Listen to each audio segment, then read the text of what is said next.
কিয়ামতের ময়দানে আল্লাহ পাক যখন বিচারের ব্যবস্থা করবেন, বিচারের প্রথম ধাপে আল্লাহ দুনিয়ার মানুষকে তার সামনে ডাকবেন স্রেফ একা একা।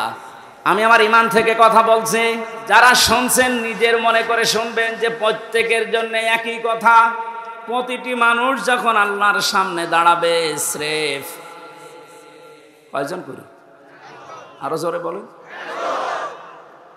না। অনেকে ছড়িয়েছে না কিয়ামতে অনেক বাবা অনেক দাদা লক্ষ লক্ষ মুরিদ নিয়ে উঠবে, এটা দাহা মিথ্যা কথা। সূরা মারিয়াম 16 নম্বর পারা 10 নম্বর পৃষ্ঠার 15 নম্বর লাইনের 95 নম্বর আয়াত, এটা শেষ নাম্বার রুকুতে আছে। এটা আছে ইবনে কাসিরের ভেতরে, নাকি আরো দলিল দেওয়া লাগবে? হ্যাঁ, আরো দলিল দেবো নাকি? আর তো দলিল নেই, কোরআনের উপরে আর দলিল আছে? আল্লাহ পাক বলেন প্রতিটি মানুষকে আমি আল্লাহ কিয়ামতে আমার সামনে বিচারের জন্য ডাক দেব প্রথম ধাপে একা একা। কয়জন করে? কেউ থাকবে না পাশে। একটু নিজের দিকে মিলান তো এই বাস্তবতাটা। আপনি নিজে দাঁড়িয়ে আছেন আল্লাহর সামনে, আল্লাহ এবার জিজ্ঞাসা করবে, হামজা 2024 সালের আগস্ট মাসের 31 তারিখ পর্যন্ত তোরে মাফ করে দিলাম, যা। শুধু সেপ্টেম্বরের 1 থেকে 6 তারিখ, এই 6 দিনের হিসাব দিয়ে তুই জান্নাতে চলে যা। ফরিদপুরবাসী, আমার যতটুকু বাস্তবতা আমি যা দেখতে পাচ্ছি, আমার যা ঈমান আমল আছে, আমার তো এই 6 দিনের হিসাব এখনো জোগাড় করা সম্ভব না। আপনারা পারবেন? কথাটা শুনতে যত সহজ মনে হচ্ছে, বাস্তবতায় গেলে অত সহজ পাবেন না। আল্লাহর সামনে নিজেকে দাঁড় করান, যার জন্য আপনি অবৈধ পথে ইনকাম করছেন, অবৈধ পথে বেছে নিয়েছেন, কি হবে এদের দ্বারা? কোরআনে কারীম সতর্ক করছে, লান তানফাকুম আরহামুকুম ওয়ালা আওলাদুকুম ইয়াউমাল কিয়ামাহ ইয়াফসিলু বাইনাকুম ইন্নাল্লাহা আল্লাহু বিমা তা'মালুনা বাসীর। সূরা মুমতাহিনার 2 নম্বর আয়াতে আছে লান তানফাকুম, এটা 3 নম্বর আয়াত। মজারের আগে যদি লান আসে অর্থ হয় কখনো সম্ভব না। এখানে অনেক আলেম বসে আছে, এই যে লান তানফা নাফা ইয়ানফাউ, এটা মজারে, এর আগে লান দিয়েছেন। আল্লাহ নিজে গ্যারান্টি দিচ্ছেন কখনোই সম্ভব না, কখনোই উপকার করতে পারবে না। তোমাদের সম্পদ আদি, তোমাদের সন্তান আদি কিয়ামতের ময়দানে কেউ তোমার উপকারে আসবে না। আল্লাহর এই কথাটা যদি আমরা 100 ভাগ বিশ্বাস করতাম, এই দেশে হাজারো মানুষের অবৈধ ইনকাম বন্ধ হয়ে যেত। আমরা ওই যে কিছু ভাষা বিশ্বাস করি, এই জন্য আমাদের অবৈধ পথ বন্ধ হয় না। অন্য যে যা করে করুক গা, অন্তত আমি তো ঠিক থাকতে পারি।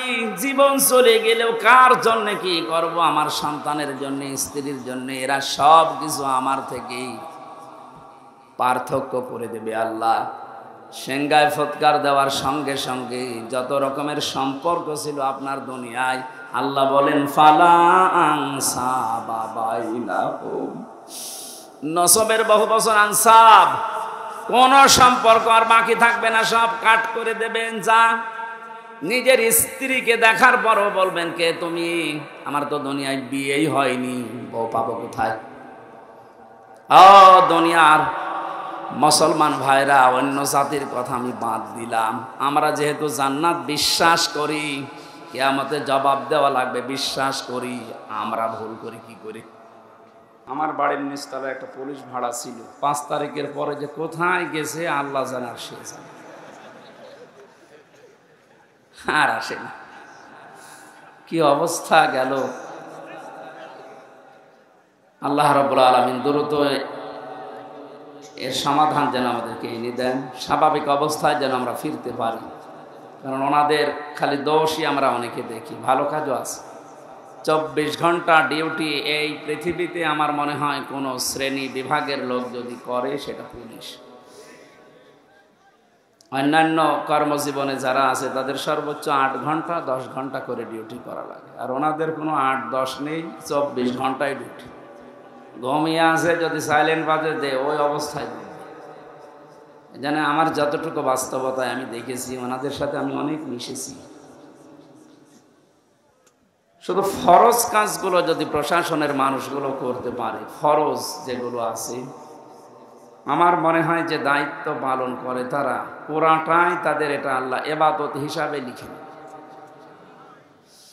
কয়েকদিন আগে যশোরের শ্রদ্ধাভাজন এসপি স্যার উনি ঘোষণা দিয়েছেন, পুলিশের এই চাকরি আমি জান্নাতে যাওয়ার মাধ্যম হিসাবে নিয়েছি। অনেক দামি কথা। এরকম মন মানসিকতা বাংলাদেশে এখন প্রশাসনে যারা আছে প্রত্যেকের ভেতরে যেন আল্লাহ দান করে। আর ক্যান্সার যেগুলো এই যে 3 ইঞ্চির মতো, এটা আসলে একটা ক্যান্সার। এই ক্যান্সারগুলোর তো হেদায়েত পাবে না, কারণ যারা মানুষের উপরে জুলুম করে তাদের হেদায়েতের রাস্তা বন্ধ হয়ে যায়। আল্লাহু লা ইয়াহদিল কওমাজ জালিমিন। আল্লাহ বলেন আমি জালেমদেরকে হেদায়েত দিচ্ছি না, দেবও না। ইয়াহদি এটা মোজারে, বর্তমান ভবিষ্যৎ, প্রেজেন্ট ফিউচার। এই জন্য যারা জুলুম করেছেন এই মানুষগুলো আল্লাহর হেদায়েত থেকে, জান্নাত থেকে আপনি বঞ্চিত। আপনার দুনিয়াও শেষ, আখেরাতও শেষ। দুনিয়া তো আপনার শেষ হয়েই গেছে, আপনি টের পাচ্ছেন। আর আখেরাত যে কত ভয়ঙ্কর জালেমদের জন্যে। জালেমরা হামজার মামলার আসামি না, এটা সরাসরি আল্লাহর মামলার আসামি। কথাটার ওজন টের পাচ্ছে, অনেক বেশি লোড এটা। আল্লাহ পাক বলেন ইন্নামাস সাবিলু আলাল্লাযিনা ইয়াজলিমুনান নাস। সূরা শূরা 25 নম্বর পারার 6 নম্বর পৃষ্ঠা 13 নম্বর লাইনের 42 নম্বর আয়াতের প্রথম অংশে আছে। তাফসিরে ফি জিলালিল কোরআন রব্বুল আলামিন বলেন, অবশ্যই আমি আল্লাহ মামলা দায়ের করব, কেস দেব। বুঝতেছেন? আল্লাহ কেস দেবে। পুলিশের কাজে যদি কেউ বাধা দেয় তাহলে পুলিশ বাদী কেস হয়। আল্লাহর কাছে বাধা দিলে আল্লাহ বাদী কেস হবে। তাহলে পৃথিবীতে আল্লাহ বাদী কাজ একটা আছে, সেটা জুলুম করা। জুলুম করা এটা কি বাদী কেস হবে? আল্লাহ বাদী কেস। উনি নিজে বাদী হয়ে কেস দেবেন, নিজে মামলা দায়ের করবেন, নিজেই অভিযোগ লিখবেন, নিজেই বিচার করবেন, নিজে রায় দেবেন। কিছুদিন আগে আমাদের এই সিস্টেম ছিল, ওনারা নিজেরাই ধরে নিয়ে যেত, নিজেরাই লিখত, নিজেরাই উকিল, নিজেরাই বিচারপতি, নিজেরাই রায়। এইটা হয়েছিল আমার সাথে, আমি নিজে টের পেয়েছি, এই জন্যে বললাম। সবাই না, এই সিস্টেম যদি আল্লাহ নিজে শুরু করে বলেন তো তখন আপনি কি করবেন? আপনি দেখেন সব কিছু দলীয়করণ করতে করতে এমন জায়গায় দেশটা নিয়ে গেছে, এমন দুর্নীতিগ্রস্ত হয়েছে দেশটা, জাতীয় মসজিদের খতিব পর্যন্ত পালিয়েছে। একটা দেশের কেন্দ্রীয় মসজিদের ইমাম যদি পালিয়ে যায় তাহলে বোঝা যাচ্ছে দেশটা কোথায় গিয়ে দাঁড়িয়েছে।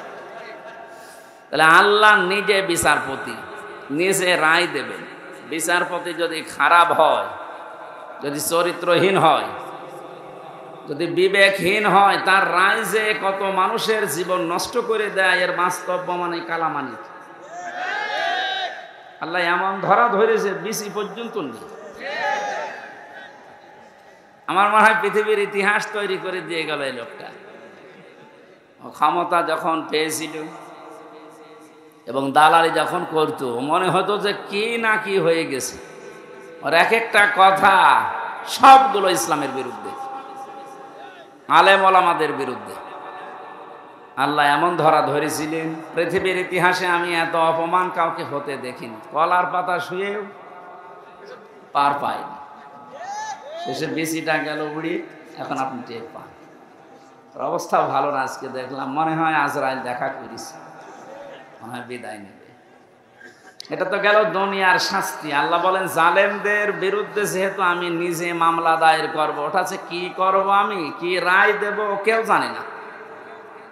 ওয়ালা তাহসাবান্নাল্লাহা গাফিলান আম্মা ইয়ামালু যালিমুন। হে নবী, আপনি কি মনে করেন যে জালেমদের সম্পর্কে আমি কোনো খোঁজ রাখি না? সবচাইতে বেশি খোঁজ রাখি জালেমদের বিষয়ে। ওদেরকে শুধু ছাড় দিয়েছি। ইন্নামা নুমলি লাহুম লিয়াজদাদু ইসমা। আমি আল্লাহ ওদেরকে ওদের পাপের পরিপূর্ণ করার জন্য ছাড় দেয়, যে নাই যত বাড়বে বাড়, তো পাপ যেন একেবারে পূর্ণতা পায়। বাস্তবতা আমরা এটাই দেখলাম, অনেকের পাপ একেবারে পরিপূর্ণ হয়ে গেছে। হাজারো মানুষের জীবন নষ্ট করার কারণে আল্লাহর আরশ পর্যন্ত কেঁপে গেছে। আল্লাহুম আযাবুম মুহিন। আল্লাহ তাআলা বলেন ওদের জন্য আমি অপমানজনক শাস্তির ব্যবস্থা করে রেখেছি। বলেন নাউজুবিল্লাহ। এই জন্য যারা জালেম, আপনার দুনিয়া শেষ, আপনার আখিরাতও শেষ, আপনি আরো ভয়ঙ্কর বিপদের দিকে যাচ্ছেন। এই জন্য আমার আহ্বান থাকবে, জালেম যারা তারা এখন থামবে। কারণ জালেমের কিন্তু তওবাও কবুল হয় না। ফেরাউনের তওবা কবুল হয়েছিল, কিন্তু এতটুকু বলেছিল আন্নাহু লা ইলাহা ইল্লাল্লাহ, বলতে পারেন। ও যখন ডুবে যাচ্ছিল, একবার উপরে ওঠে আবার পানির নিচে যায়। ফেরেশতা জিবরাইল এসে কাঁদা হাতে নিয়েছিল। তাফসিরে ফি জিলালিল কোরআন, ও যখন বলবে লা ইলাহা ইল্লাল্লাহ বলতে যাবে, তখন এসে মুখের উপরে কাদা লাগিয়ে বলছে তোরা বলার দরকার, কারণ তুই যা করেছিস। এই জন্য যারা অত্যাচারী হয়, যারা জুলুমবাজ হয়, এই মানুষগুলো যদি মনে করে শেষে ভালো হয়ে যাব, না, তাদের আর তওবা কবুল হয় না। কারণ তাদের পাপের কারণে তারা শেষে ডুবে মরে। এই যে মহিন শব্দটা আছে বলা, কোরআনের প্রতিটি শব্দ কিন্তু 100% সত্য, না 98%। আলাহুম আযাবুম মুহিন, তাদের জন্য আমি অপমানজনক শাস্তির ব্যবস্থা করে রেখেছি। ফির দুনিয়া ওয়াল আখিরাত, দুনিয়া এবং আখিরাত। প্রশ্ন আসতে পারে, তারা তো কিছু কিছু মানে, নামাজও পড়ে, রোজা রাখে, দান সদকাও করে। হ্যাঁ, এবার শোনো, সূরা বাকারা প্রথম নাম্বার পারার 12 নাম্বার পৃষ্ঠা 7 নাম্বার লাইনের 85 নাম্বার আয়াতের মাঝের অংশে আছে আফাতুমিনুনা বিবা'দিল কিতাবি ওয়া তাকফুরুনা বিবা'দ ফামা জাযাউ মান ইয়াফআলু যালিকা মিনকুম ইল্লা খিজিয়ুন ফিল হায়াতিদ দুনিয়া। আল্লাহ পাক বলেন, কোন মানুষ যদি পৃথিবীতে আমার কোরআনের কিছু মানে আর কিছু বাদ দিয়ে দেয়, আমার মনে হয় সারা বিশ্বের যতগুলো দেশে ঘুরলাম, অন্যান্য দেশে যারা কাফের তারা আসলেই কাফের। আমাদের যে 96% মুসলিম, আমরা অন্য আর যাই করি আল্লাহ একজন আছে এটা তো বিশ্বাস করি। এই 96% মানুষেরা কি কথা বলে, 4% নয় বাদ দিলাম। এই মানুষগুলোর ভেতরে আল্লাহর এই আয়াতটা 100% আমার মনে হয় মিলে যায়। কিছু মানি আমরা কোরআনের, কিছু জানার পরও অস্বীকার করি, অহংকার করে মুখ ফিরিয়ে চলে যাই। এটা যদি কোরআনের সাথে কারো আচরণ হয়, আপনি নামাজের কথা বললে খুব ধীরস্থির ভাবে শোনেন, মেনে নিতে চান। রোজার কথা বললে খুব ভালোভাবে শোনেন, মেনে নিতে চান। নামাজ যেমন ফরজ, রোজা যেমন ফরজ, আল্লাহর কোরআন দিয়ে ইউনিয়ন থেকে সংসদ চলবে, এইটাও ফরজ। নাকি এইটা রাজনীতি? কে বলেছে আপনাকে রাজনীতি? আপনার নামাজে যদি জান্নাতে নিয়ে যায়, আপনার রাজনীতি জাহান্নামে নিয়ে যাবে। তাহলে এটা ঠিক করা লাগবে না? কিছু বললে আপনি শুধু রাজনীতি বলে উড়িয়ে দেন। আরে ভাই, আমি তো কোরআনের চোখ লাগিয়ে দেখতে পাচ্ছি আপনি জাহান্নামে যাচ্ছেন। এটা যদি শুধু দুনিয়ার সাথে সম্পর্কিত হতো, আল্লাহর কসমে যে কোরআন আমি বলতাম না। এটা যেহেতু সম্পর্কিত আখিরাতের সাথে, এই জন্য আপনাকে আমি সতর্ক করছি, আর আপনি নিয়েই এসেছেন জানার জন্যে। আর আমি 2টা সিস্টেম বলছি। কিয়ামতের ময়দানে আল্লাহ পাক যখন বিচারের ব্যবস্থা করবেন, বিচারের প্রথম ধাপে আল্লাহ দুনিয়ার মানুষকে তার সামনে ডাকবেন স্রেফ একা একা। আমি আমার ঈমান থেকে কথা বলছি, যারা শুনছেন নিজের মনে করে শুনবেন যে প্রত্যেকের জন্য একই কথা। প্রতিটি মানুষ যখন আল্লাহর সামনে দাঁড়াবে স্রেফ কয়জন করে? আরো জোরে বলুন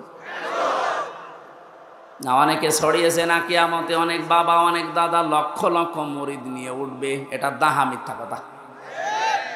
সূরা মারিয়াম 16 নম্বর পারা 10 নম্বর পৃষ্ঠার 15 নম্বর লাইনের 95 নম্বর আয়াত, এটা শেষ নাম্বার রুকুতে আছে।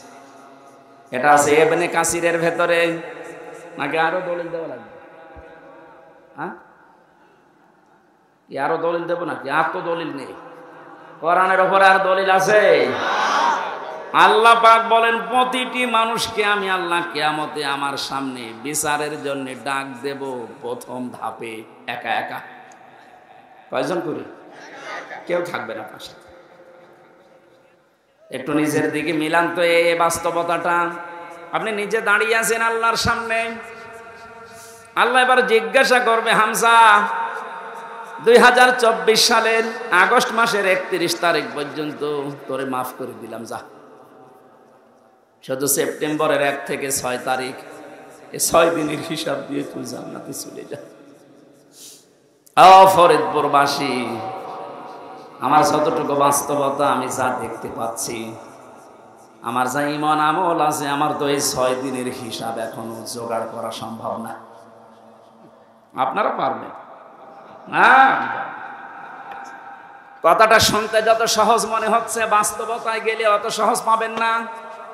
আল্লাহর সামনে নিজেকে দাঁড় করান, যার জন্য আপনি অবৈধ পথে ইনকাম করছেন, অবৈধ পথে বেছে নিয়েছেন, কি হবে এদের দ্বারা?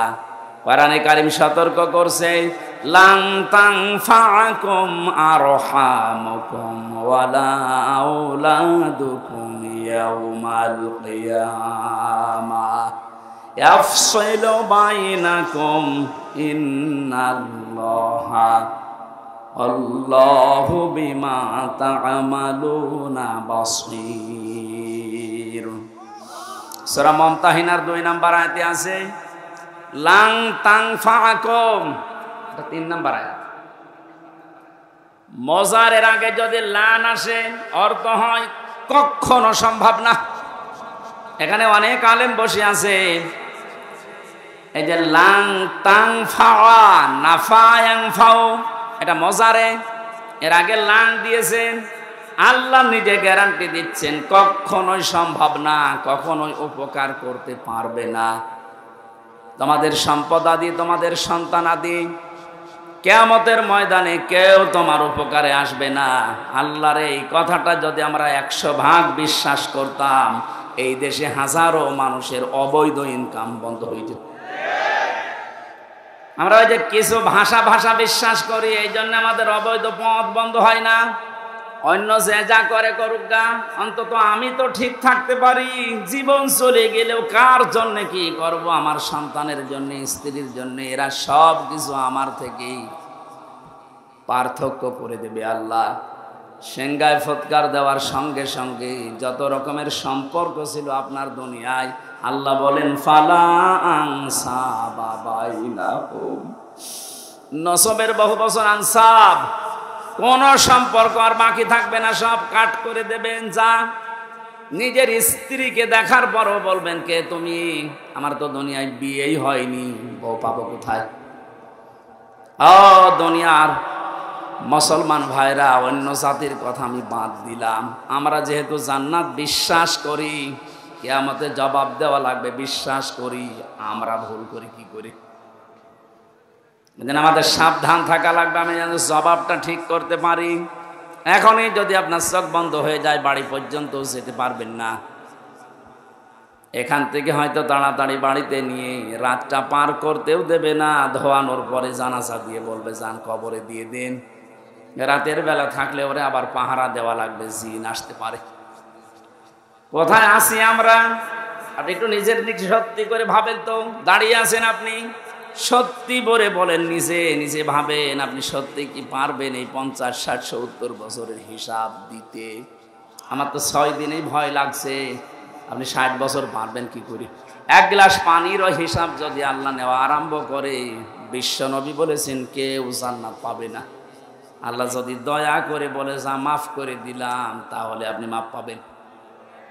তো ওনার তো মাফ পাওয়ার জন্য কয়েকটা গুণ দুনিয়ায় আপনার ওর ভেতরে থাকা লাগবে। ওই কথাগুলো আজকের তেলাওয়াত কি আয়াতে আছে। আল্লাহ আমার জন্য গফুর হবেন, ক্ষমাশীল হবেন, দয়াশীল হবেন, মেহেরবান হবেন কখন? নবীজিকে দিয়ে আল্লাহ বলিয়েছেন। ওই কথাগুলো আজকে তাফসীর আকারে আমরা যেন শুনি, মেনে চলতে পারি। বলেন আমিন। বিচারের দ্বিতীয় সিস্টেমে এবার আল্লাহর একা ডাকবেন না, দ্বিতীয় ধাপে এবার ডাকবেন আপনাকে আপনার নেতার সাথে। এটা নামাজের কথা শুনলে যারা আনন্দ পান, রাজনীতির কথা শুনলে যাদের মন খারাপ হয়, এবার এই আয়াতটা আপনি দেখেন তো। ইয়াউমা নাদউ কুল্লা উনাসিন বিইমামিহিম, সূরা বনী ইসরাঈলের ৭২ নম্বর আয়াতের প্রথম অংশে আছে। আল্লাহ পাক বলেন কিয়ামতে প্রতিটি মানুষকে বিচারের দ্বিতীয় ধাপে এবার আর একা ডাক দেব না, প্রত্যেকটি মানুষকে ডাকবো তার নেতার সাথে। কার সাথে? এই জবাব দেন। আগে নেতা, ইমাম, এরপরে কর্মী। আপনি ভাবেন তো, যার আদর্শ মেনে আপনি রাজনীতি করেন, যাকে আপনি ভোট দেন, যার পেছনে স্লোগান দেন, যার কাছ থেকে টাকা পয়সা খান, এই লোকটা কিয়ামতে আপনার সামনে থাকবে, আপনি পেছনে। ওর যে সিহারা, ওর যে সুরাত সিরাত, আপনি নিজেও জানেন যে চরিত্র কি। আপনার চাইতে আল্লাহ ভালো জানে না? বলেন বলেন। তাহলে এই লোকটা যদি সামনে থাকে আপনার, আপনি পেছনে, ওরে দেখেই তো আল্লাহর রাগ হয়ে যাবে, আপনার পর্যন্ত যাবে। এইরকম লোকের পেছনে থেকে যদি আল্লাহ আপনাকে দেখে, কি হবে বলেন? আমার মনে হয় আপনি ধরা খাবেন। অবশ্য ঠিক, তার মানে তো ধরা খেয়ে বসে আছে না। আসলে তো ঠিকই বলেছে, কারণ যেরকম চলে ঠিক ওই রকম কায়দায় বলছে। আমরা যেন ধরা না খাই, এই জন্যই তো সতর্ক করছি। কোরআনে কারীম জানে এই দুনিয়াতে কারো জন্য একা না, সবার জন্য। কোরআনের আলেম আমরা যারা, আল্লাহর কসম আমরাও সবার জন্য। আপনাকে আমি বাঁচাতে চাচ্ছি। শুধু নামাজ দিয়ে রোজা দিয়ে যদি জান্নাতে যাওয়া যেত, আব্দুল্লাহ বিন উবাই আপনার আগে জান্নাতে যেত। এই লোকটার পুরা জীবন আমি পড়ে দেখেছি, কোন অপরাধ আমি ওর জীবনে সেরকম মেজর পাইনি। তবে একটা বিষয়ও মানত না, ওর নামাজ ছিল নবীজির পেছনে, মসজিদে নববীতে, কাবা শরীফে। আপনি নামাজ পড়েন ম্যাক্সামি মসজিদে, একে এসেনে, আর নামাজ পড়তো মসজিদে নববীতে, কাবা শরীফে। 1 রাকাত নামাজে 1 লক্ষ রাকাত নামাজে সওয়াব হয়।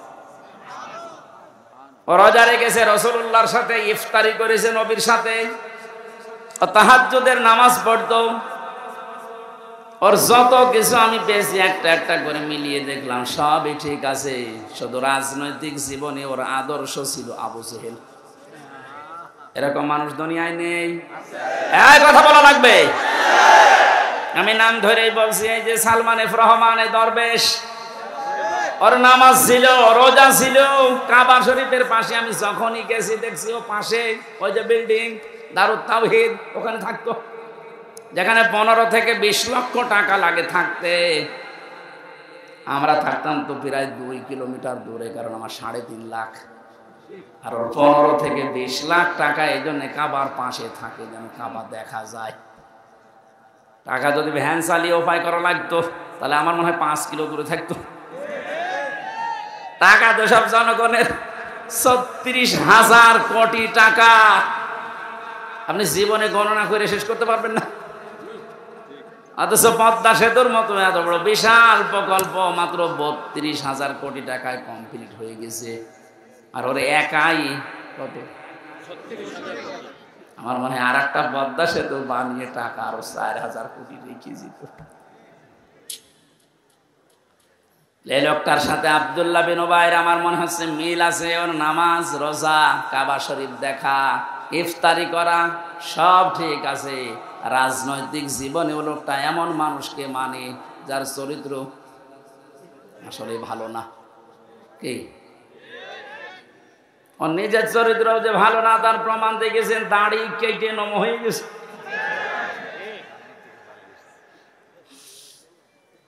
প্রশাসনের লোক যখন ধরতে গেছে, ওরা কিন্তু চিনতে পারে নাই। আর একটা ছিল নমক, আইনের চেয়ারে বসে শুধু বেআইনি কথা বলতো। এই লোকটারে যখন ধরে নিয়ে যাচ্ছিল এই আইনমন্ত্রী, অবশ্য আমি একা কেন, ওই যে ওর বেশ ওর দাড়ি কই, দাড়ি কেটে ফেলে দিয়েছে। যেই লোকটা এত বড় ভাওতাবাজি করতে পারে মানুষের সাথে, যে রাসূলুল্লাহর সুন্নাত, দাড়ি কি হামজার সুন্নাত? কার সুন্নাত? অপরাধ বোধ কত বেশি, নিজে কাজ করেছে এই জন্য তো অপরাধী। এত ভয় যে রাসূলুল্লাহর গলায় ছুরি লাগিয়ে দিয়েছে, আমার দরকার নেই, আমি আগে বাঁচতে চাই। আল্লাহ বাঁচতে দিয়েছে, এখন পচা ডিম খাচ্ছে। ফরিদপুরবাসী, যেহেতু আপনি বুঝেই ফেলেছেন কিয়ামতের ময়দানে দ্বিতীয় ধাপে আপনাকে আল্লাহ আপনার নেতার সাথে ডাকবে, সুতরাং এমন মানুষের পেছনে থাকা লাগবে যাকে দেখলে আল্লাহ রসুলের কথা মনে হয় এবং যার কর্ম এবং বাস্তবতা রাসূলুল্লাহর সাথে মিলে যায়। এরকম মানুষ দেশে নেই। আমরা এই প্যান্ডেলের ভেতরে এসে কত কথা বলার পরে বলে ঠিক আছে, এখান থেকে যাওয়ার পরে সব উল্টিয়ে ফেলি। এই জন্য আমাদের কপালের কোনো পরিবর্তন নেই। এবার আর ভুল করা যাবে না। কি কথা বলেন এখানে? এবারও যদি ভুল করেন আবার পেছিয়ে যাবেন। আশা করছি আপনার বিবেক কাজে লাগবে। এজন্য কোরআনে কারিমের নামাজের কথা বললে আপনি ভালোভাবে মেনে নিয়েছেন, রোজার কথা বললে মেনে নিয়েছেন, অন্যায় যেখানে প্রতিবাদ সেখানে, এটার আরবি নাম জিহাদ। জিহাদের কথা বললে আপনি জঙ্গি মনে করেন, জিহাদের কথা বললে রাজনীতি মনে করেন। তাহলে আয়াতটার সাথে তো আপনার বাস্তবতা মিলছে, যে কিছু মানেন আর কিছু মানেন না। এই আচরণ যদি কোরআনের সাথে কেউ করে, আল্লাহ বলেন কি হবে জানো? ফামা জাযাউ মা ইয়াফআলু যালিকা মিনকুম ইল্লা খিজিয়ুন ফিল হায়াতিদ দুনিয়া। এই লোকটার জীবন আমি লাঞ্ছনা, গঞ্জনা, অপমান, অপদস্থ এগুলো দিয়ে ভরে দেব দুনিয়ার জীবনটা, আর মরণের পরে নিয়ে যাব আসাদ্দিল আযাব, যন্ত্রণাদায়ক এবং কঠিন ভয়ঙ্কর আযাবের দিকে নিয়ে যাব। এটা কোনো কাফেরের বিপক্ষে আল্লাহ বলেছেন, আমি পাইনি। কোরআনে কাফেরের বিরুদ্ধে কথা আছে, অন্য কথা। মুনাফিকের বিরুদ্ধে কথা আছে, অন্য কথা। কিন্তু মুসলমান কিছু মানে কিছু মানে না। এদের যে কি শাস্তি দুনিয়ার আখেরাতে আপনি তো দেখলেন। দুনিয়ায় আমরা কিছু মানুষকে দেখতে পাচ্ছি যে অপমানকর শাস্তি আল্লাহ ব্যবস্থা করে দিচ্ছে। আর আসাদ্দিল আযাব যেহেতু দিয়েছেন ইসমে তাফসীল, এটা সুপারলেটিভ ডিগ্রি, এর উপর আর কোনো শব্দ আরবিতে নেই।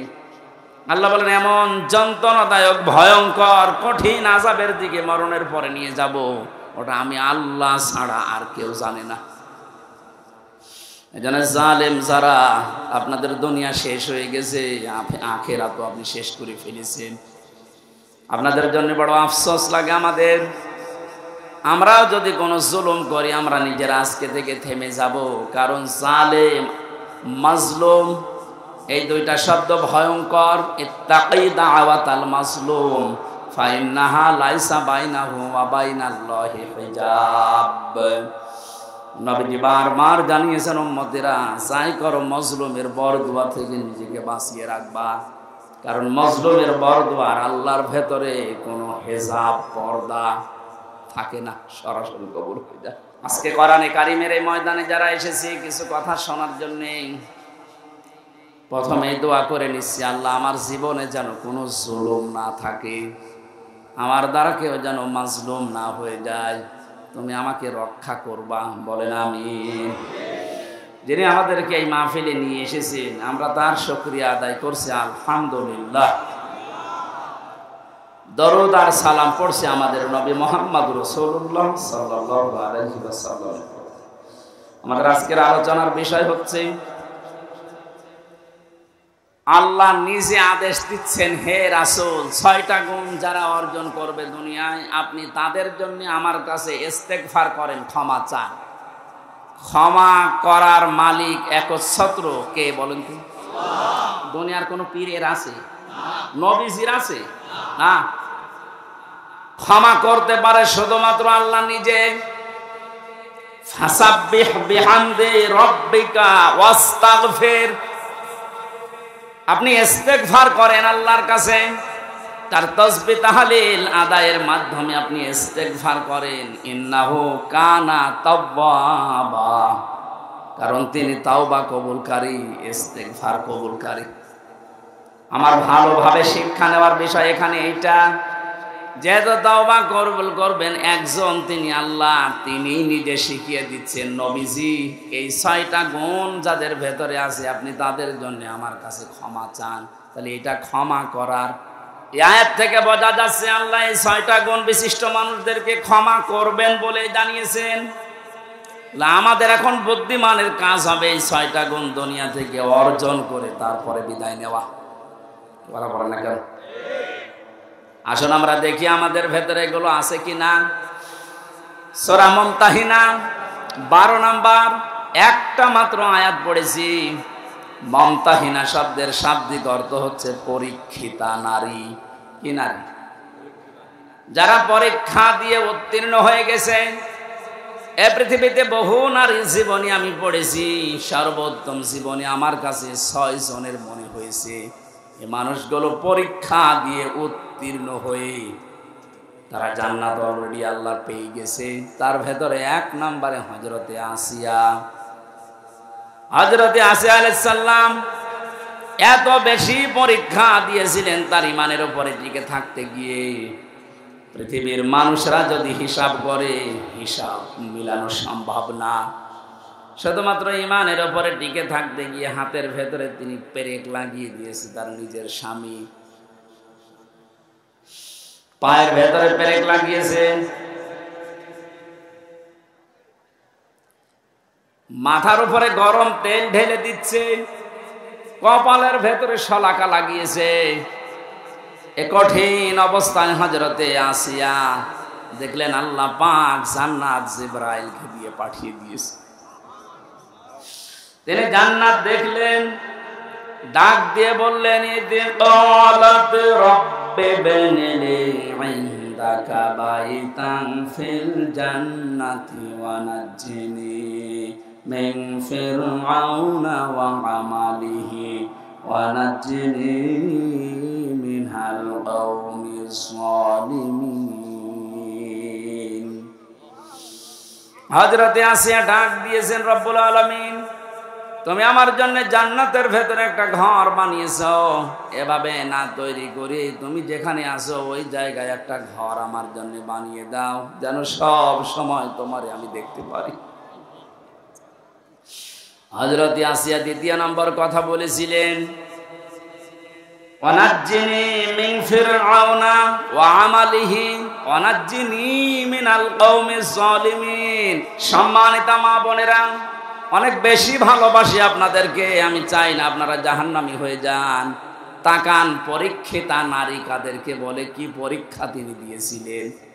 এত বড় কঠিন মুসিবত বিপদ, এত বড় বিশাল শাস্তির ভেতরে হযরতে আসিয়া তিনি তার স্বামীর জন্য বরদোয়া দেননি। তিনি বলেছিলেন, মাবুদ তুমি যা দেখতে পাচ্ছ আমার স্বামী লোক দিয়ে এরকম অত্যাচার করাচ্ছে এবং নিজে অত্যাচারে শামিল, তুমি আমাকে এই অত্যাচার থেকে বাঁচাও, কিন্তু আমার স্বামীর উপরে তুমি রাগ করো না। ও বাংলার মা বোনেরা, এদেশে পুরুষ নির্যাতন, নারী নির্যাতন করলেই মামলা হয়ে যায়, পুরুষ নির্যাতনের কোনো মামলা নেই। আমি জেলখানায় 3টা বছর থেকে অনেক কিছু দেখেছি। এখানে 100 ভাগের প্রায় 60 ভাগ লোক শুধু এই দাম্পত্য কলহ নিয়ে জেল খাটতেছে। মেয়েদের এই ছোট মনের কারণে পেরিয়ে ওঠে না, সে প্রত্যেকে কি হুজুর বলেন আর কি খেজুর বলেন। এদের এই মানুষগুলো যদি একটু মন উদার করতো, আমার মনে হয় পরিবারে আমাদের শান্তি আরো ফিরে আসতো। বাস্তব দেখেছি যে জল্লাদটা এখন আছে, আগে তো শাহজাহান ছিল, ও মারা যাওয়ার বের হয়ে মারা গেছে, এখন নতুন একজন দায়িত্ব পেয়েছে, ইলিয়াস, চট্টগ্রামের বাড়ি। লোকটাকে একদিন বললাম, ভাই কি অবস্থা বলেন তো।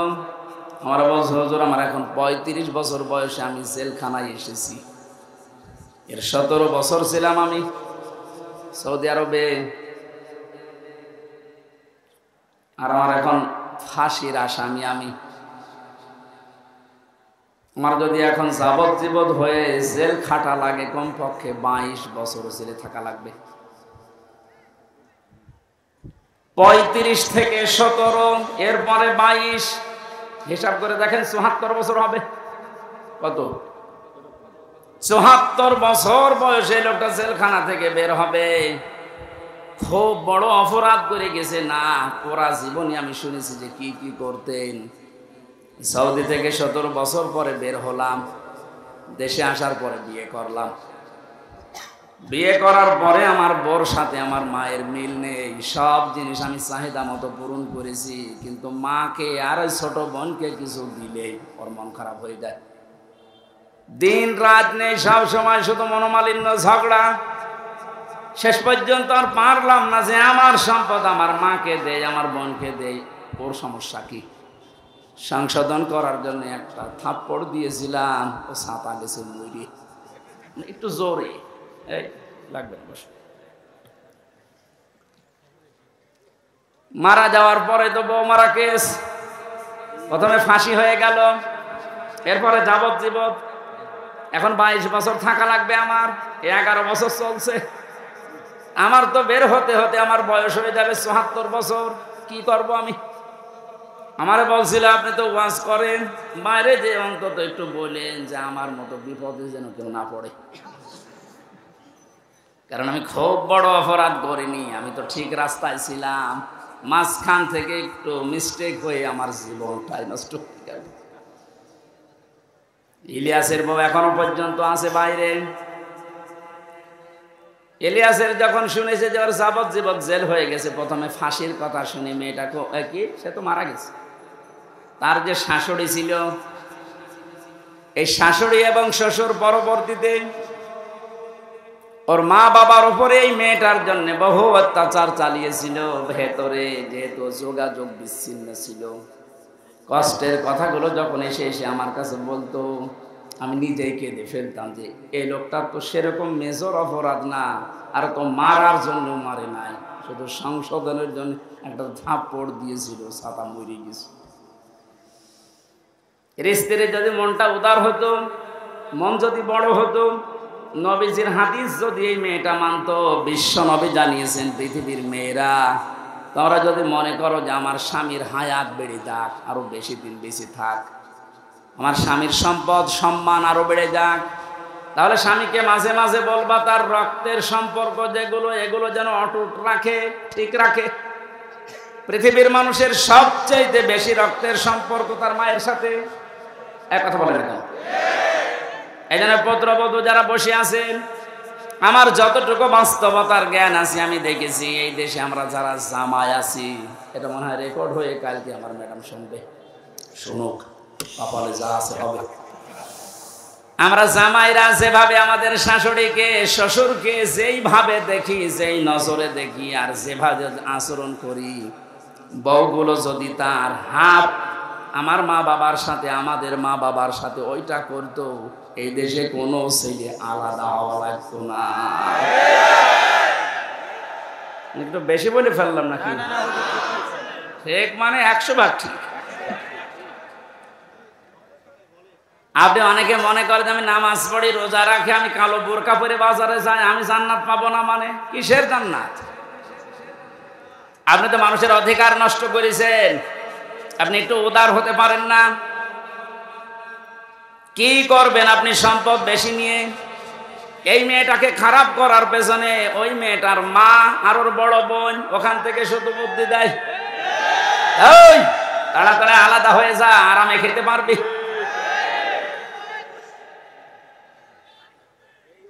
এখানে তাকবীর দেওয়ার দরকার,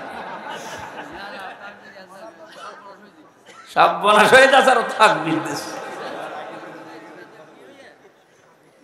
যেহেতু পয়েন্টটা এসেছিল, মা বোনেরা হাতে পায়ে ধরে বলছে আপনাদেরকে, বাঁচতে যদি চান 4টা যে ফরজ কাজ আছে তার ভেতরে কিন্তু স্বামীর সেবা, স্বামীর মন জয় করা আপনি পারছেন না।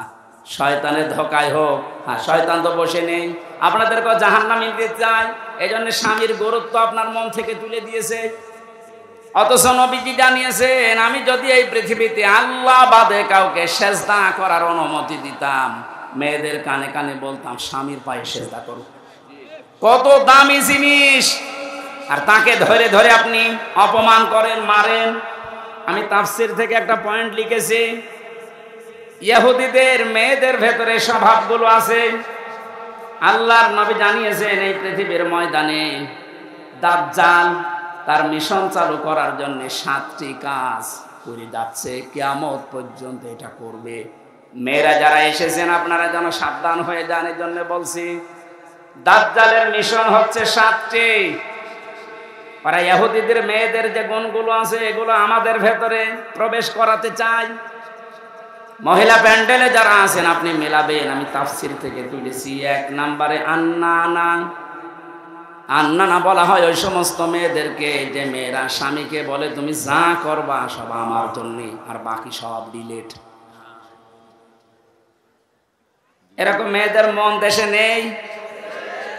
এটা দাজ্জালের একটা মিশন। প্রথম যেই মেয়েকে দাজ্জাল টার্গেট করবে, মনে করবেন ওর ভেতরে এই গুণটা পয়দা হবে, এই দোষটা, যে যা করবা তুমি সব আমার জন্য, বিয়ে আমারে করেছো, এখন তোমার মা বাবা বোন ভাই যা আছে চাচা ফুফু সব ডিলিট করো। এরকম মন, এরকম কথা বলে, এরকম বউ দেশে আছে না নেই? আপনি বিশ্বাস করতে পারেন ওই মহিলাকে দাজ্জাল টার্গেট করেছে, ওকে জাহান্নামে নেওয়ার জন্য। 2 নম্বরে মান্নানা, যে মহিলা খালি খোঁটা দেয়,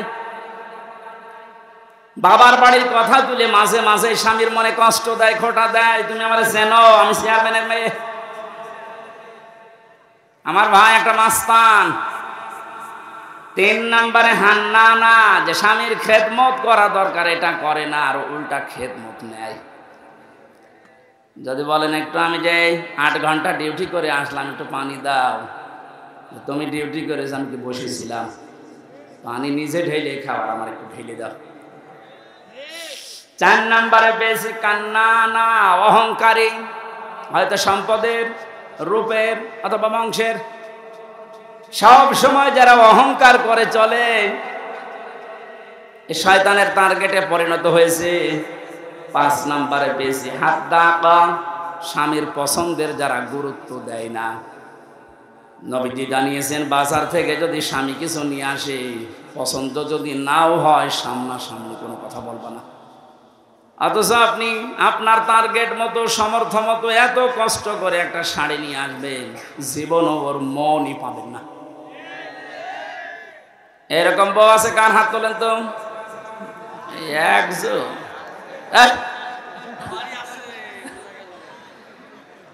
6 নম্বরে বেশি সাদ্দাকা, যারা হারামের প্রতি উৎসাহ দেয় স্বামীকে, খালি মাঝে মাঝে অন্যের তুলনা তুলে ধরে, যে কি করো, পাশের বাড়ি দেখো না, ওর বেতন তো তোমার চাইতে কম। এই যে হারামের প্রতি আপনি উৎসাহ দিচ্ছেন, লোত নবীর স্ত্রীর সাথে আপনাকে জাহান্নামে থাকা লাগবে। কথা বুঝতেছেন? নিজের চরিত্র ভালো তাতে কি হয়েছে? আপনি যদি হারাম কাজের প্রতি উৎসাহ দেন, কাউকে সাহায্য করেন, কিয়ামতে আপনি লোত নবীর স্ত্রীর সাথে জাহান্নামে থাকা লাগবে। এটা তো আমি বানালাম নাকি? সূরা আরাফ 8 নম্বর পারার 20 নম্বর পৃষ্ঠা 3 নম্বর লাইনের 83 নম্বর আয়াত তাফসীর থেকে বলছে, আল্লাহ রাব্বুল আলামিন 2 জন ফেরেশতাকে পাঠালেন। 2 জন ফেরেশতা এসে লোত নবীর কাছে এসে বলে, আল্লাহর নবী আপনার উম্মতদেরকে নিয়ে আপনি এখান থেকে চলে যান, আমরা মাগরিবের সময় আল্লাহর গজব এখানে নাজিল করব। কিন্তু সাবধান, ফাআনজাইনাহু ওয়া আহলাহু ইল্লা ইমরাতাহু কানাত মিনাল গাবিরিন। আপনার স্ত্রীকে আপনি নিতে পারবেন না, যারা আছে বাকি সবাইকে নিয়ে যান। আপনাকে যারা স্বীকার করেছে আপনার উম্মত, নিয়ে যান, স্ত্রীকে নেবেন না। প্রশ্ন আসতে পারে, লোত নবীর স্ত্রীর চরিত্র খারাপ ছিল? না না, পৃথিবীর কোন নবীর স্ত্রীর চরিত্র খারাপ ছিল না, কারণ হারাম রক্তের ভেতরে আল্লাহ নবীদের রক্ত ঢুকান নাই। এই জন্য নবীদের স্ত্রীর চরিত্র ভালো ছিল, কিন্তু এই মহিলা চরিত্রহীনাও ছিল না, চরিত্র খারাপও ছিল না, কিন্তু তলে তলে চরিত্রহীন মানুষদেরকে সাপোর্ট করত। ওই জামানায় একটা গণা ছিল, পুরুষে পুরুষে জেনা, মহিলা মহিলায় জেনা করত, ওইটাও সাপোর্ট করতো, নিজে করতো না, শুধু সাপোর্ট করতো। একটু চিন্তা করেন তো, এত বড় একটা জলিলুল কদর নবী লূত আলাইহিস সালাম, তিনি ইব্রাহিম নবীর ভাগ্নে, এত বড় নবীর ভাগিনা, নিজে নবী, তার স্ত্রী নবীর স্ত্রী হওয়ার পরেও নিজের চরিত্র খারাপ না, চরিত্রহীনাও ছিল না, শুধু হারাম কাজ যারা করে তাদেরকে সহযোগিতা করতো, সাপোর্ট করতো, ভালোবাসতো, যে ঠিক আছে। এইটা করার কারণে আল্লাহ তাকে বললেন, ছেড়ে দাও, ওকে আমি জাহান্নামের, ওকে গজব নাজিল করে ধ্বংস করে জাহান্নামে দেব। রাজবাড়ি ফরিদপুরবাসী অনেকেই মনে করছে আমার নিজের চরিত্র তো ভালো, আমি কোনো অন্যায় কাজে যাই না, কিন্তু এমন মানুষকে সাপোর্ট করেন যার চরিত্র ভালো না। এ দেশের কথা বলছে না, এক কথা বলছে না। মা বোন যারা এসেছেন, হযরতে ফাতেমাতুজ জোহরাকে আল্লাহ যে দুইটা কারণে জান্নাতের নেত্রী বানিয়েছেন মেয়েদের, তার এক নম্বরে কোনো দিন তিনি স্বামীকে হারাম কাজে উদ্বুদ্ধ করেননি। না খেয়ে থেকেছেন 3 দিন পর পর, আপনি সহ্য করতে পারবেন? 3টা দিন মানে 72 ঘন্টা না খেয়েছিলেন নবীর মেয়ে, তারপরও স্বামীকে দিয়ে কোনো হারাম কাজ করতে উদ্বুদ্ধ করেননি। আর আপনার কোনো অভাব নেই, এর বড় স্বামীকে দিয়ে বাম হাতের ইনকাম করান। আজকে একটা এসপির স্ত্রী তার স্বামীর বিরুদ্ধে নিচে মামলা দিচ্ছে। সম্মানিত মা বোনেরা, আমাদের হুঁশ হবে একদিন, যেদিন আজরাইল আসবে, ওই সময় হুঁশ হয়ে আর লাভ হবে না। এখনই হুঁশ ফেরা দরকার। 7 নম্বরে বেশি বাররাক, এটা না বলাই ভালো। হ্যাঁ, বলে আমি মায়ের খাই। বাররাকা মানে এমন স্ত্রী যে স্বামীর গায়ে হাত তোলে। এই কথা বলছে না কেন? এরকম মানুষ দেশে নেই?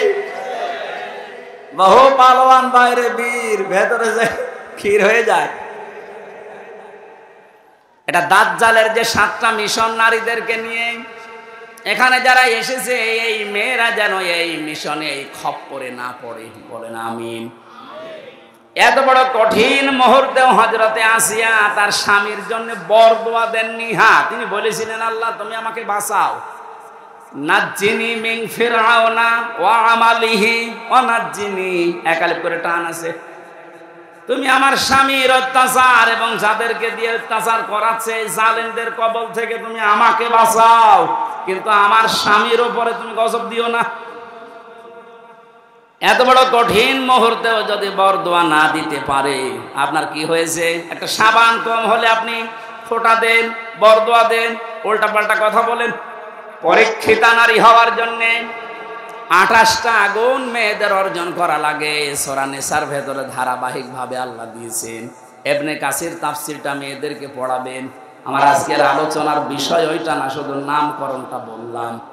সূরা মুমতাহিনা শব্দের শাব্দিক অর্থ পরীক্ষিতা নারী। কি নারী? পরীক্ষিতা নারী। যে সমস্ত মেয়েরা পরীক্ষা দিয়ে পাশ করেছে, তাদের ভেতরে 6টা গুণ আপনি হে নবী দেখতে পাবেন। এরা যখন আপনার কাছে বায়াত নেবে বলে আসবে, তাদেরকে আপনি বলবেন, মেয়েরা এসেছিল নবীজির কাছে, এসে বলে, হে রাসূল, আমরা আপনার সাথে হাত মিলাতে চাই। ইবনে কাসির মুফাসসির বলেন, বিশ্ব নবী জানিয়েছেন, ওই সময় আমি মেয়েদের বেগানা মেয়ের সাথে হাত মিলাই না। অথচ বাংলাদেশে আমরা বহু পীরের নামে কলঙ্ক দেখছি, ওরা মেয়েদেরকে পর্যন্ত মুরিদ বানায়। এই কথা বলছেন? পুরুষের জন্য মহিলাকে মুরিদ বানানো, তার খেদমত নেওয়া জায়েজ আছে? বলেন বলেন। এগুলো যারা করছেন, না বুঝে করছেন, আপনি থামেন। বিশ্বনবী জানিয়েছেন, হ্যাঁ, এই পৃথিবীতে তিনটা জিনিস আমার কাছে সবচাইতে বেশি প্রিয় লাগে, ভালো লাগে। তার এক নম্বরে আমার নিজের স্ত্রী। কার স্ত্রী? নিজের স্ত্রী। জাওজাতি, আমার নিজের স্ত্রী ভালো লাগে আমার কাছে। আমাদের কাছে স্ত্রী ভালো লাগে, তবে নিজেরটা ছাড়া অন্যেরটা। কথা বলছেন? এই জন্য হাজারো মানুষের দেখবেন লাইন চলছে এখনো। এই যে পরকিয়া প্রেম যারা করেন, এখনই থামেন, হয়তো তিনটা ক্ষতি হয়ে যাবে আখিরাতে। পরকিয়া প্রেমে যারা লিপ্ত আছেন, আপনার এক নম্বরে চেহারার উজ্জ্বলতা, নূর আল্লাহ নষ্ট করে দেবে। দুই নম্বরে আপনার হায়াত আস্তে আস্তে কমে যাবে। তিন নম্বরে যখন মারা যাবেন, ঈমান পাবেন না। একটা সংসার নষ্ট করার জন্য বেঈমান হয়ে মরবেন। এ লাইনে আছে নাকি এলাকায় কেউ? যদি থাকেন আপনি থেমে যাবেন আশা করছি। বিশ্বনবী বলেন, দুই নম্বরে আমার কাছে নামাজ ভালো লাগে, তিন নম্বরে আমার কাছে সুগন্ধি ভালো লাগে। এই তিনটা আমাদের কাছেও যেন ভালো লাগে, সেই ব্যবস্থা আল্লাহ করে দেন। বলেন আমিন। নবীজিকে আল্লাহ ঘোষণা দিলেন, ইয়া আইয়ুহান নাবিয়্যু, হে নবী, ইযা জাকাল মুমিনাতু, মুমিন নারীরা যখন আপনার কাছে আসবে, ইউবাইউনাকা, আমরা বায়াত নিতে চাই, পর্দার আড়াল থেকে আপনি তাদেরকে বায়াত দেবেন 6টা বিষয়ে। যদি এগুলো তারা মানতে পারে, আপনি নিজে তাদের জন্য আল্লাহর কাছে ক্ষমা চাবেন। যেহেতু আল্লাহ শিখিয়ে দিচ্ছেন, তার মানে 6টা কাজ করতে পারলে আল্লাহ নিজে আমাদেরকে মাফ করবে। এক নম্বরে দিয়েছেন, আলা আল্লাহ ইউশরিকুনা বিল্লাহি শাইআ। এখান থেকে একটা মাসলা বের হয়, এখান থেকে একটা মাসলা বের হয়। পৃথিবীতে যদি কেউ মুরিদ হতে চান, বায়াত নিতে চান কারো কাছে, এই 6টা বিষয়ে বায়াত নেওয়া লাগবে। বাংলাদেশে এখন 48,000-এর উপরে পীর আছে। কত? ভারতের এই কলকাতার, আসামে আরো বেশি। আমি তো 17, 18, 19, 20 এই সমস্ত সালগুলোতে ভারতের এই কয়েকটা রাজ্যে দেখেছি, ও ঘরে ঘরে পীর। বিশেষ করে মুর্শিদাবাদ, আরে নদিয়া, হুগলি, এই সমস্ত জায়গায় জায়গায় পীর। পীরটা ওরা ব্যবসা হিসাবে নিয়েছে। বাংলাদেশের জরিপে যেটা সরকারি, 48,000। আপনারা যদি মুরিদ করতে চান, বায়াত দিতে চান, প্রথমে আপনাকে বলা লাগবে যে আমার দরবারে কোনো শিরিক চলবে না। আল্লাহ বাদে অন্য কাউকে সেজদা দেওয়া কি? আল্লাহ বাদে অন্য কাউকে ডাকা কি? তাহলে যেই দরবারে সেজদা দেওয়া হয়, সে মানুষকে হোক, কবরে হোক, মাজারে হোক, এবং আল্লাহ বাদে অন্য কাউকে ডাকা হয়, এটা কি? আরো জোরে। এগুলো যে দরবারে হচ্ছে, এখানে মুসলমান যেতে পারে? যাচ্ছে না? আশা করছি আপনি থামবেন। বায়াত যদি নিতে চান, এমন দরবারে যাবেন যেখানে গেলে প্রথমে বলে শিরিক করা যাবে না। শিরিক কি? না। পড়া কোরআন শরীফের ভেতরে আমি 4 প্রকার শিরিক পেয়েছি প্রধানত। শিরিক বিল জাত, শিরিক বিল সিফাত, শিরিক বিল ইখতিয়ারা, শিরিক বিল হুকুক। এ প্রত্যেকটা আবার 4 প্রকার করে আছে। 4 4 16 প্রকার। এটা আবার প্রতিটা 4 প্রকার করে আপনি 48 প্রকার পাবেন। এরপরে 72 প্রকার, এরপরে 120 প্রকার দেওয়া আছে। তাফসীরে হাক্কানি খোলেন, শিরিক 120 প্রকার পয়েন্ট আকারে দিয়েছে। এতগুলো শিরিক যদি এখন পয়েন্ট আকারে একটা একটা করে বলতে যান, সব লিখেছি, সময় যাবে, আর গরমে আমারও সহ্য হচ্ছে না। এই জন্য খুব তাড়াতাড়ি করছি। এগুলো একটু পড়ে নেবেন যে শিরিক, আল্লাহ যেটা পারে ওটা অন্য কেউ পারে, এটা বিশ্বাস করার নাম শিরিক। এক কথা বলেন, আইন তৈরি করতে পারে শুধুমাত্র আল্লাহ, এটা অন্য কেউ পারে বিশ্বাস করে যদি কেউ কাজ করে, সেও মুশরিক। এখানে 53 বছর তো চললো, আমরা দেখলাম।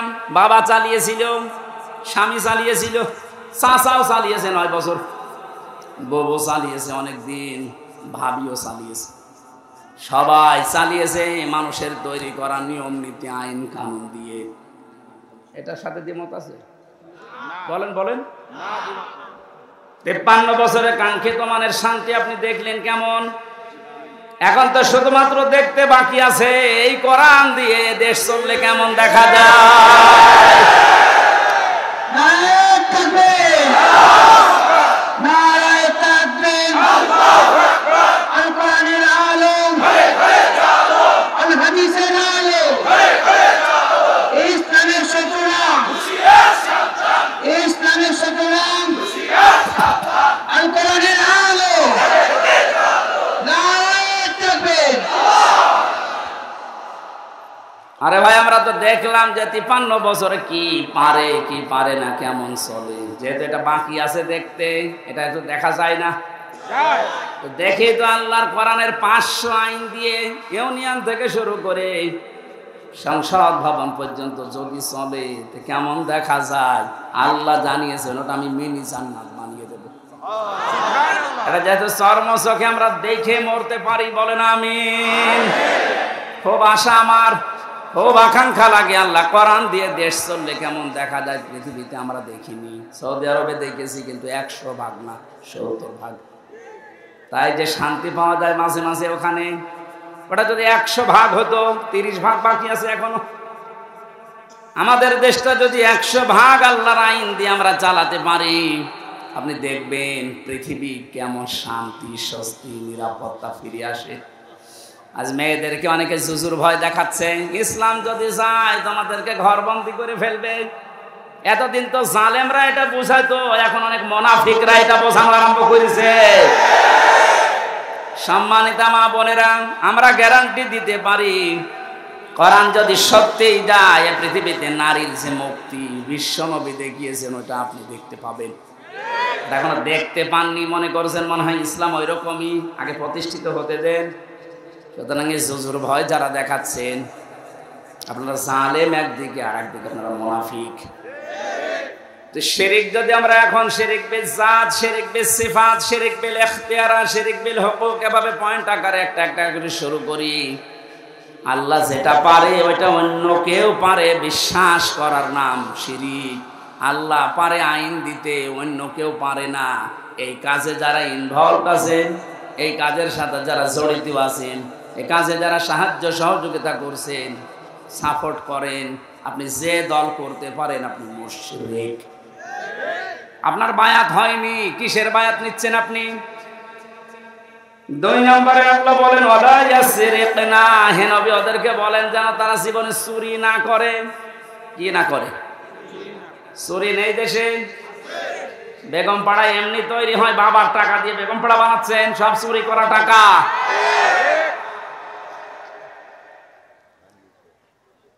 এই যে প্রশাসনের উপরে যাদের রাগ আজ, আমি তো বাস্তবে দেখেছি ওদের সাথে মিশে, মাত্র কয়েকজন উপরে এই শয়তানরা এত কামিয়েছে, এত চুরি করেছে, এখন আর এই মানুষগুলো রাস্তায় বের হতে পারছে না ওদের কারণে। আজকেও কয়েকটা লাইভ দেখেছি, এসআই এবং এএসআই কনস্টেবল সাধারণ যারা ডাক দিয়ে বলছে আমাদের নিজেদের অপরাধের জন্য যদি শাস্তি দিতে চান আমাদের দিন। আমরা তো হুকুমের দাস ছিলাম, উপর থেকে যে মানুষগুলো আমাদের জীবনটা এভাবে নষ্ট করে দিল, আজ আমরা স্বাভাবিক জীবনে যেতে পারি না। অবশ্যই তাদেরকে আইনের আওতায় এনে শাস্তি দেন এবং ওদের সম্পদগুলো সব বাঁচাতে পারেন। আমরা এটা চাই। বিশেষ করে এই যে মনিরুল, আমি নাম ধরে বলছি কারণ আমি ছিলাম কাউন্টার টেররিজমের এই মনিরুল, আসাদুজ্জামান, ডিসি মান্নান, হারুন তো শেষ হয়ে গেল, যেই কয়টা আছে এদের সম্পদগুলো আজ নেন, কারণ এগুলো একটা এদের বাবার সম্পদ না, সবগুলো জনগণের সম্পদ। আপনি বেতন কয় টাকা পান আমি জানি না, আমার দোলা ভাইও তো আছে, ওর সংসারে চলে, আমার বাবার কাছ থেকে টাকা নেই। যশোর থানায় আছে, সেও তো এসআই, কই তার তো বেতন চা, তার 2টা ছেলে মেয়ে নিয়ে সংসার চলতে চাই না, আমার বাবার কাছ থেকে টাকা নিয়ে চলা লাগে। তোমার বেতন নাই, তার চাইতে ডবল হইল না, হচ্ছে না। যে মানুষগুলো আছে সাধারণ মানুষকে উল্টা পাল্টা ধারণা না করে, উপরে যাদের নির্দেশে এগুলো হয়েছে বা হচ্ছে, বিশেষ করে এই চুরিদারি, এই অবৈধভাবে ইনকাম করা। এদের এই টাকাগুলো সব এখন রাষ্ট্রের কোষাগারে জমা নেই। যদি না দেয় ওদের বউ ছেলে মেয়ে যেগুলো হারাম খেয়ে খেয়ে মানুষ হয়েছে ওগুলো রাষ্ট্রের কাজে লাগে, দরকার ওদেরকে বিক্রি করে টাকা নেই।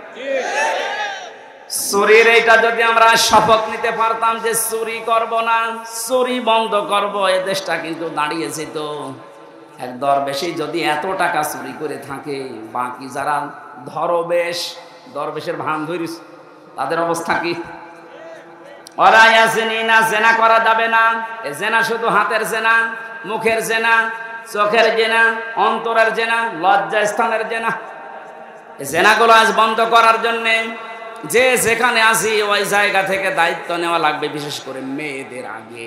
কারণ জেনা এ শব্দ শুরুই আল্লাহ করেছেন মেয়েদের দিয়ে। আযানিয়াতু ওয়াযানি ফাজলিদু কুল্লা ওয়াহিদিন মিনহুমা মিয়াতা জালদা। আল্লাহ পাক বলেন জেনাকারিনী এবং জেনাকারী, আগে কার নাম? মেয়েদের নাম। এজন্য মা বোনেরা আপনারা নিজেদেরকে কন্ট্রোল করেন। এই মোবাইলটা, এই ফেসবুক এবং কম্পিউটার, এই সমস্ত জিনিস দিয়ে আজ মানুষ জেনার লাইনে এগিয়ে যাচ্ছে। আগে হ্যালো হ্যালো, এরপরে শেষ পর্যন্ত লজ্জা স্থান দিয়ে শেষ হয়। যে এলাকায়, যে দেশে, যে অঞ্চলে জেনা বেড়ে যায়, প্রকাশ্য হোক গোপনে হোক, ওখানে আল্লাহর 8টা গজব নাজিল হয়। কয়টা? এমন মহামারী রোগ আল্লাহ ছড়িয়ে দেয় যার চিকিৎসা পৃথিবীতে নেই। এজন্য আমরা সাবধান হব। আমাদের এই দেশটা জেনা যেগুলো চলছে এগুলো কি করে বন্ধ করা যায় নিজ উদ্যোগে, পারিবারিক ভাবে, সামাজিক ভাবে। আদ-দাজ্জুস লা ইয়াদখুলুল জান্নাহ। নবীজি জানিয়েছেন দাজ্জুস জান্নাতে যাবে না। দাজ্জুস বলা হয় ওই পুরুষকে যে তার মেয়েকে, যে তার বউকে, তার বোনকে, তার মাকে কন্ট্রোল করতে পারে না। ওগুলো আরো মানুষ দিয়ে দেখায়, শান্তি পায়। এই পৃথিবীতে একটা মাত্র প্রাণী আছে যে তার লজ্জা স্থান উল্টা করে মানুষকে দেখিয়ে আনন্দ পায়, তার নাম কুকুর। নাম কি? লজ্জাস্থান ঢেকে রাখার জন্য কিন্তু অনেক বড় লেজ আল্লাহ তাকে দিয়েছে, কিন্তু লেজ উল্টো করে দেখায়। কথা বলছেন এখন? আপনার শরীর ঢাকার জন্য এত বড় কাপড়ের ব্যবস্থা, 12 হাত, এরপরও আপনার পেট দেখা যায়, এরপরও আপনার পিঠ দেখা যায়। কুকুর যেমন নিজের লজ্জাস্থান থেকে আনন্দ পায়, আপনিও এক প্রকার কুকুর। এর চাইতে নিকৃষ্ট ভাষা আর বলতে পারলাম না। আশা করছি আপনি থামবেন। একটা মহিলা যদি বেপরদা, জেনা এই সমস্ত করার কারণে জাহান্নামী হয়ে যায়, কমপক্ষে 4 জন পুরুষ কিয়ামতের সঙ্গে নিয়ে যাবে। প্রথমে তার বাবাকে, এরপরে বড় ভাইকে, এরপরে স্বামীকে, এরপরে বড় ছেলেকে। আপনি বলেন তো, এক একজন মহিলা যেভাবে চলছে আজ, এভাবে যদি চলতে চলতে ওরা জাহান্নামে যায়, আমাদেরকে যারা 4 জনের নাম বললাম, হয়তো আমি কারো বাবা, নাই স্বামী, নাই বড় ভাই, নাই বড় ছেলে, জান্নাত পাওয়া সম্ভব হবে? এই জন্য কন্ট্রোল হবে। জেনার পরিবেশগুলো বন্ধ করা দরকার আস্তে আস্তে। আল্লাহ পাক বলেন ওয়ালা ইয়াকতুলনা ওয়ালাদাহুন্না, খাবারের ভয়ে সন্তানকে হত্যা করো না। এখানে কয়েকটা মাসলা বের হয়। আপনাদের মনে হয় কষ্ট হয়ে যাচ্ছে নাকি?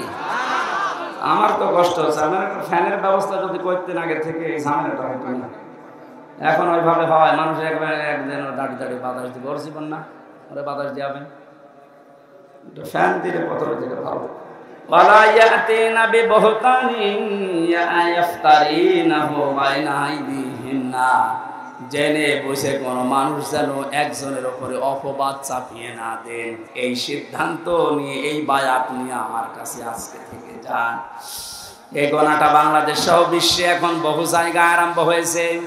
কিচ্ছু জানে না যে লোকটা, আন্দাজে তার উপর একটা অপবাদ, দোষ চাপিয়ে তার জীবনটা ধ্বংস করে দেওয়া হচ্ছে। কথা বলেন ঠিক কিনা?